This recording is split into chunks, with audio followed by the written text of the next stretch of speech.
Okay, Coach Smart is ready for your question. We'll start on the left side back row.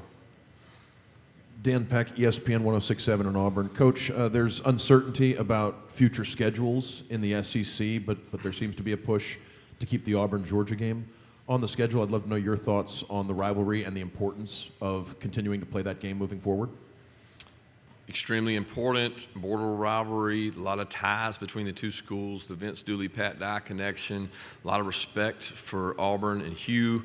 There's a lot of great rivalries. We seem to be, I think somebody told me this once, that we're the only school that has 5 contiguous states. So go figure. You end up with a lot of rivalries when you touch 5 states. So priorities will be based on what the SEC office thinks best. I don't have a lot of input on that. I kind of just deal with the hand that we get. On the aisle, fourth row. Corey LeBounty, WNSP 105.5, Mobile, Alabama. Coach Smart, your team back-to-back national champions. You talked about complacency and the challenge with complacency.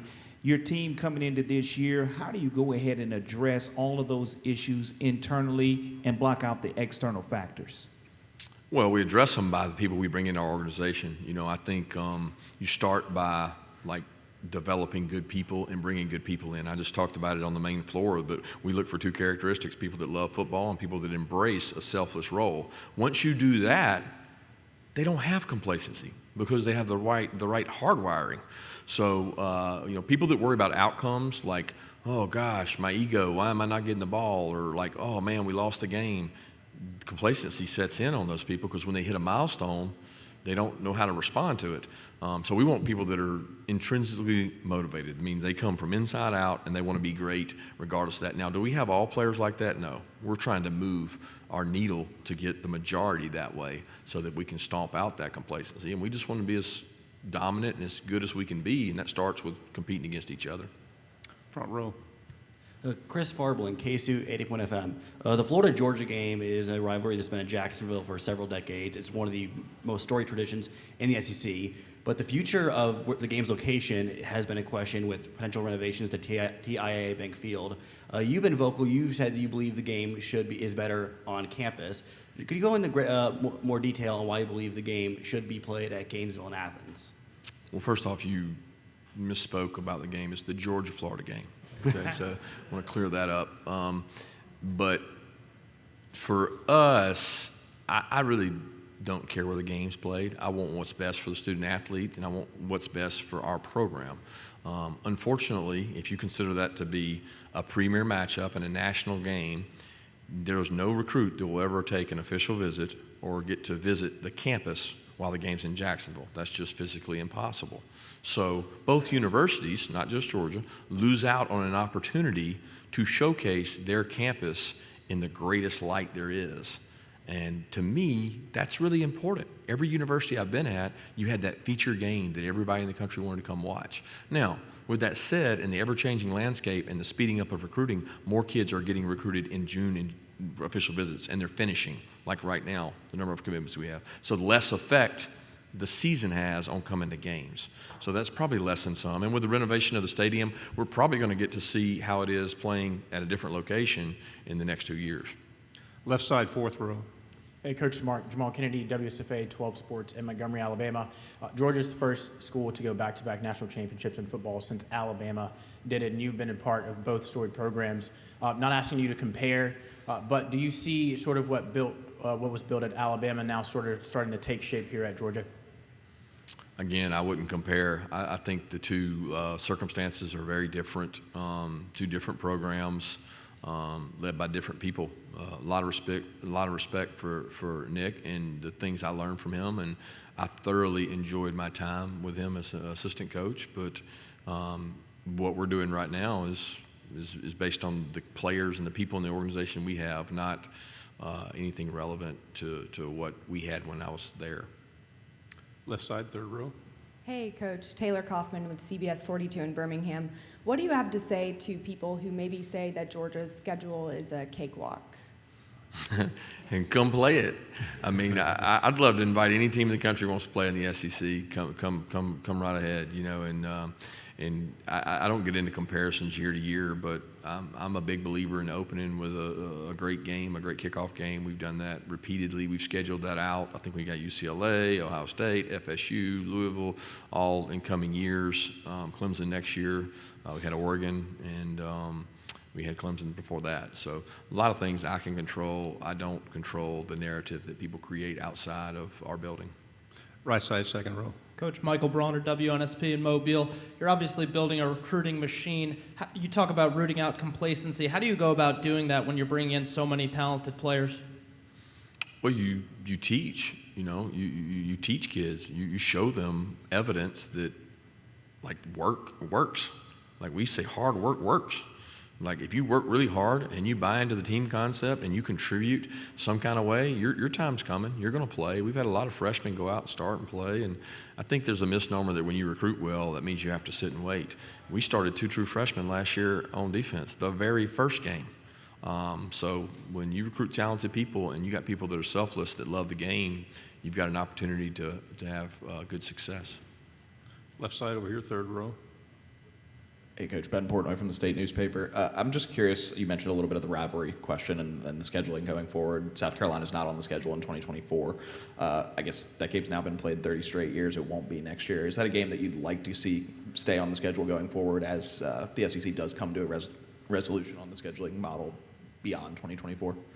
Yeah, I'd love for it to. I think it's we're on that side of the state. The distance between the two is important to have those rivalries. But I'm also not going to sit here and say the other side of the fence is we had 2 unique teams join our conference, and it's hard for everybody to play everybody in the scheduling model we have. So I respect the difficulty in the schedule-making process that our conference has. Right side on the aisle. Hey, Kirby. John Sokoloff with WCBI TV in Mississippi. I know you guys obviously are playing Ole Miss this year. I know you and Lane Kiffin are good friends through the tweets, whether hearing about group chats or also you guys being on the same staff for a couple of years. I guess what's your relationship with him like? What do you think of him, and what are you looking forward to about playing on November 11th? Well, I'm not looking forward to playing him because he's really difficult to prepare for and against. I know firsthand how smart he is. He's one of the best offensive minds in football. He sees things from the field as a quarterback and a coordinator. He communicates those things really well to his players. He prepares his team well. I have a lot of respect for Lane, and you say, what is our relationship? It's a friendship that we work together.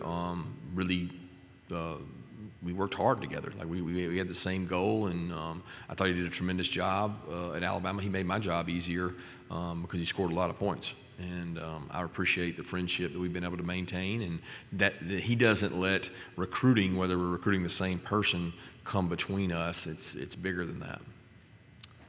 Second row. Tyler Shaw with KBTX and College Station. Last year, you somehow convinced some of the team that people were picking them to go 7-5 and were being overlooked. I guess, how do you convince a defending national championship team of that? And then I guess how much more difficult does it get going for a third one? Yeah, it's so funny you say that because I've never brought that up to our team. I think our team would laugh at me if I said we were going to go 7-5. So there's a mistake out there somewhere that's ever been brought up by me. Now, I've heard quotes from players that said that. They might have read it somewhere, they might have believed it, but it never came from me because I'm a big self-confidence coach. So the entire offseason last year, I told them how good they could be because all they heard about was how many players they lost. And I pumped that through and through that we had a tremendous team and we're going to be a really good team and they're going to go out and play competitive football. But I don't get into the narratives because once you start using that to motivate your team, you're going to struggle. Right side, second row. Good morning, Coach. Brianna Jones with WTVY in Dothan, Alabama. Earlier, Kamari said that the team's only weakness was really maintaining the positive mindset. How do you guys do that and create your own identity when you're constantly being compared to Alabama?